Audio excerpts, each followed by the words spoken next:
साथियों, सुना है उसने बना लिया है करोड़ों का घर शहर में। सुना है उसने बना लिया है करोड़ों का घर शहर में, पर आंगन दिखाने आज भी बच्चों को गांव लाता है। साथियों, ऊर्जाएं हुआ करती थी पहले गांव के परिवेश में। नेचुरल हवा मिलती थी, नेचुरल खाने पीने का रहता है परिवेश हुआ करता था, बहुत अच्छी ज़मीन, बहुत कुछ होता था। सब कुछ जो चीज़ें थी वो हमारे आदमी के इस तरह से बना रखी थी कि जैसे प्रकृति ने नेचर बना रखी है, जैसे भगवान ने नेचर बना रखी है, उसी तरह से अगर इंसान रहता है तो उसको मिलता है सुख।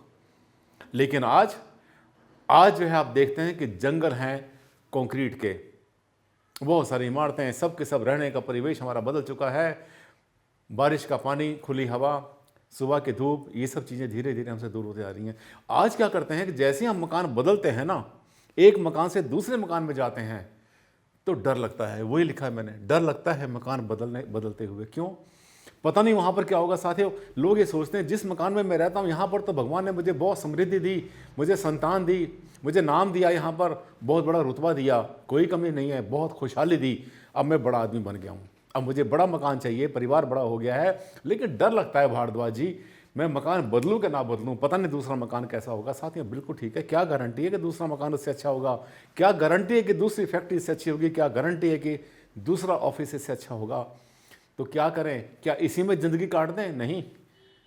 कैसे चेक करें ऊर्जाओं को नए भवन में, नए मकान में? आज मैं इस पर प्रकाश डालना चाहता हूँ। और अगर जानना चाहते हैं तो इस वीडियो पर चलिए आखिर तक। ज़रा सी भी अगर आप में इच्छा है जानने के लिए तो ये वीडियो मैं खास आपके लिए बना रहा हूँ।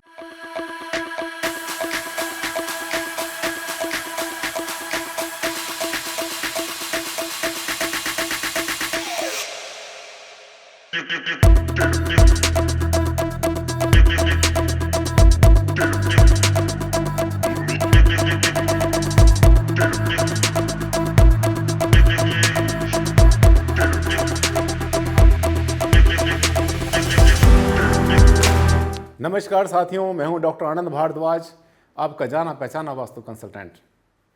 आज हम चर्चा कर रहे हैं मकान बदलने पर। मकान, दुकान, फैक्ट्री, ऑफिस जब भी बदलते हैं तो मन में एक खटका रहता है कि कहीं ऐसा ना हो कि मेरी ज़िंदगी बदल जाए। इस छोटे से मकान ने मुझे बहुत कुछ दिया भारद्वाज जी, मुझे डर लग रहा है बहुत ज़्यादा कि जैसे ही मकान बदलूंगा तो कहीं मेरे साथ कुछ गलत ना हो जाए। साथियों, ये डर जो है ये सबके मन में रहता है। दूसरा मकान, दुकान, फैक्ट्री कैसी रहेगी, ये अगर जानना चाहते हैं आप तो ये वीडियो आप ही के लिए। बड़ी तसल्ली से देखना, एक सेंटेंस छोड़ने का नहीं है इसमें आज मेरा। जी हाँ, मैं अपने अनुभव से जो सीखता हूँ, बहुत समय लगाया, मैंने स्टडी करी, बहुत सारी अनगिनत मैंने इस पर रिसर्च कर रखी हैं। और आपने देखा क्वालिफिकेशन तो आपको पता है कि बहुत ज़्यादा एक्सट्रीम है। अब क्या करना होता है मैं आपको बताता हूँ कि जब भी आप एक मकान से दूसरे मकान में जाएंगे तो कुछ ना कुछ खटका मन में रहेगा। ये आपका एक मकान, आप इस मकान में रहते हैं, इस भवन में रहते हैं, इस भवन को से निकल के आप दूसरे भवन में जाना चाहते हैं, इस भवन में जाना चाहते हैं। हो सकता है आपके मन में बहुत ज़्यादा डर हो। अब क्या करना है आपने कि जब भी एक मकान से दूसरे मकान में जाना है तो उसको पहले आपने चेक कर लेना है अच्छी तरह से, ठोक बजा के। कैसे चेक करना है कि उस भवन में, पहली बात, 2-3 तरीके आपको बता रहा हूं मैं, 3-4 तरीके मान के चलना। नंबर 1 तो यह है, सबसे पहले जैसे ही आप एक मकान छोड़ के दूसरे मकान में जा रहे हैं, सबसे पहले वहां की जो है हिस्ट्री पता कर लेना आप। एक आसान तरीका, जो आपके डीलर होंगे, आपके एजेंट होंगे, या जो भी बिचौलिया होगा, जो भी प्रॉपर्टी आपको दिलवा रहा होगा, वो आपको उसके बारे में बता सकता है। ठीक है? अगर बिल्कुल साफ मना कर दे, नहीं मुझे कुछ नहीं पता इसके बारे में, जो भी था ठीक है, देख लो जैसे मर्जी, इसका मतलब कुछ ना कुछ दाल में काला है या पूरी दाल ही काली है। ऐसे में आप सावधान हो जाना। जब तक जिस मकान को बदल रहे हैं, जिस फैक्ट्री को बदल के आप एक जगह से दूसरी जगह जा रहे हैं, ये जगह आपने आजमाई हुई है, इस जगह ने आपको बहुत सुख दिया, राजा बनाया, आपको खूब पैसा दिया, आपको जो है बहुत बड़ा नाम दिया, रोशन किया आपका नाम समाज में भी, दुनिया में भी। लेकिन अब दूसरे मकान में जा रहे हैं तो पहले ही बात, नंबर 1, उसकी हिस्ट्री पता कर लें। ये तरीके बता रहा हूं मैं आपको, नंबर 1। दूसरा तरीका, किसी भी भवन में जब आप जाते हैं तो वहां पर क्या करना है, आपने 3 बार जाना है। किसी भी भवन में, प्लॉट में, भूखंड पे, कहीं भी जाना है आपने, अगर चेक करना है कि वो प्लॉट या भूखंड कैसा है, उसमें आपने 3 बार जाना है। एक बार सुबह जाएंगे जिस समय दिन निकल रहा होगा, 4 बजे, 5 बजे, 6 बजे जाके वहाँ पर चेक करेंगे। अपने साथ में किसी महिला को जरूर ले जाना, किसी लेडी को जरूर ले जाना, चाहे वो आपकी जो है माता जी हो, आपकी वाइफ हो, आपकी सिस्टर हो, जो भी हो आपके ले जाना, क्योंकि महिलाएं इसको बहुत जल्दी सेंस कर लेती हैं, नेगेटिविटी पॉजिटिविटी को। एक राउंड लगाना वहाँ पे, लगाने के बाद अपना मन से पूछना आपको क्या मिला, आपने क्या पाया, कुछ वो बोलेगा।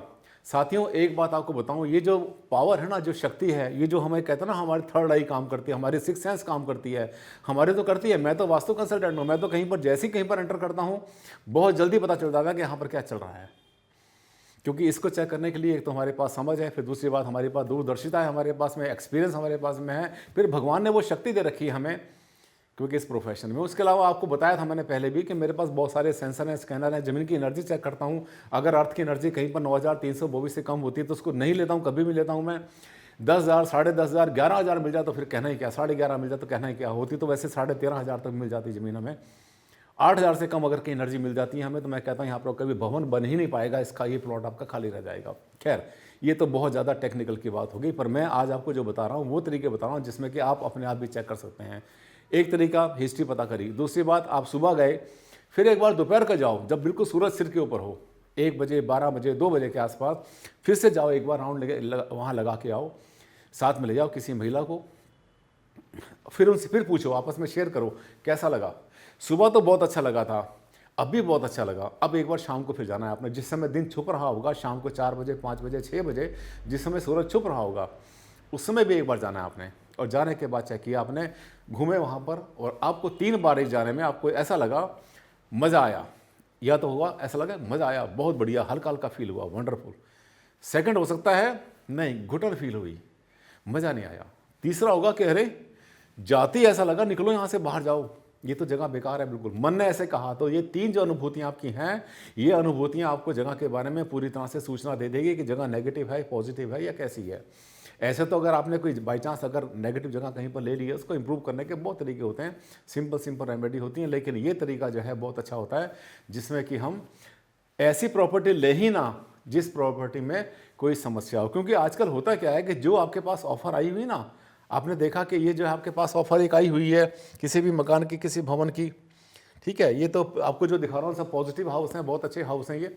तो अगर कहीं पर आपको जो है ऐसा लगता है कि ऑफर आई हुई है, तो बहुत बार लोग क्या करते हैं, किसी मकान को इसलिए भी छोड़ते हैं, इसलिए भी बेचते हैं कि उनको किसी पंडित जी ने, किसी वास्तु कंसल्टेंट ने, हमारे जैसे ने उनको बता दिया कि ये मकान आपके रहने का नहीं है, इसको छोड़ दो, तो भी वो मकान जो है फॉर सेल आ जाते हैं। इसके अलावा कभी कभी लोग खुद फील करते हैं कि जब से मैं इस मकान में आया हूँ तब से मैंने कभी खुशी देखी ही नहीं, इस मकान में कभी खुशी नहीं हुई, यहाँ पर कोई किसी का बर्थ नहीं हुआ, कोई शादी का फंक्शन कुछ भी यहाँ पर नहीं हो पाया, या मैं जब पहले था बहुत बड़ा आदमी था, मेरा बहुत बड़ा नाम था, पैसे में भी, रुतबे में भी, और अपनी हेल्थ भी बहुत अच्छी थी, इस मकान ने मुझे बीमार कर दिया, इसने मेरा सारा पैसा बर्बाद कर दिया, मुझे कर्जे में डुबो दिया।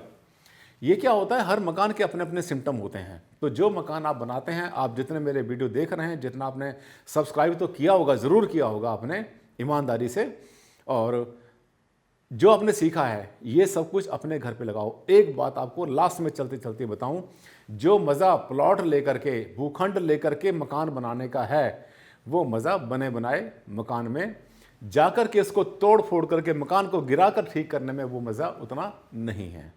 रेमेडीज़ तो हर चीज़ की होती हैं। साथियों, आज मैंने आपसे ये शेयर किया है कि जैसे ही आप एक प्रॉपर्टी को छोड़कर दूसरी प्रॉपर्टी में जाएंगे और मन में आपकी दुविधा रहेगी कि मैं जाऊं या ना जाऊं, मैं इसको चेंज करूं या ना करूं, कब तक बैठे रहोगे इस छोटे मकान में। आज आपका परिवार बड़ा हो गया, पहले आप थे, आपके वाइफ थी, भगवान ने आपको जो है 2 बेटे दिए आगे, उनके फिर उनके परिवार आगे हो गए, उनके फिर 2 बेटे या उनके बेटियां हो गई हैं, और परिवार आगे बढ़ता चला जा रहा है। तो ये जगह आपको छोटी पड़ जाएगी। फिर भगवान ने भी आपको कहा है कि लो, आपको मैंने इतना पैसा दिया है कि अब आप बड़े आदमी बन गए, आपकी लंबी कारें आपके पास होनी चाहिए, बड़ी कोठी आपके पास होनी चाहिए, तो मकान को चेंज करना ही चाहिए। साथियों, जिसने परिवर्तन करना नहीं सीखा, जिसने कभी चेंज को एक्सेप्ट नहीं किया, उसने कुछ नहीं सीखा। Change is always for good, अगर हम उसको अपनी विजडम से यूज करते हैं चेंज को। साथियों, ये छोटे छोटे मैनेजमेंट के टिप्स भी आपको देता रहता हूं मैं, जीवन के अनुभव आपसे शेयर करता हूं। इसी तरह से करता रहूँगा। आप मेरे वीडियोस देखते रहिए। अगर आपने चैनल को सब्सक्राइब नहीं किया था तो ज़रूर कर लें इसको, और लाइक ज़रूर करें। अगर आपको अच्छा लगता है, आपका दिल कहता है कि हाँ बहुत अच्छी बात बताई भारद्वाज जी ने, आज हमें काम की बात बता दी, आज इन्होंने हमें गुरु मंत्र दे दिया, आज फार्मूला 44 बता दिया, तो साथियों आप इसको लाइक करें और अपना जो आपका सोशल मीडिया है जिसमें भी आपने ज्वाइन कर रखा है, फेसबुक है और जितने आपके पास ट्विटर है, उसमें ज़रूर शेयर करना, क्योंकि आप जिसका भला करेंगे ना, वो भला आपके नाम के ऊपर वाले के पास जमा हो जाएगा। इसको मैं कहता हूँ इसको FDI आपकी वहाँ जमा हो रही है ऊपर आपकी। आपने भला किया, 100-200 लोगों का, 50 लोगों का, ये अच्छी बात है, हमें भला करना ही चाहिए। अगला वीडियो फिर से आने वाला एक नए टॉपिक के ऊपर आपसे मैं शेयर करूंगा अपना अनुभव अपने जीवन का, और किस तरह से आपने वास्तु में आगे बढ़ना है, क्या क्या देखना है, क्या समझना, क्या गलती नहीं करनी, इससे भी आपको आगाह करूंगा मैं। तो अगले वीडियो में फिर से मिलता हूं, तब तक के लिए दें मुझे इजाज़त। नमस्कार, धन्यवाद, thank you and take care.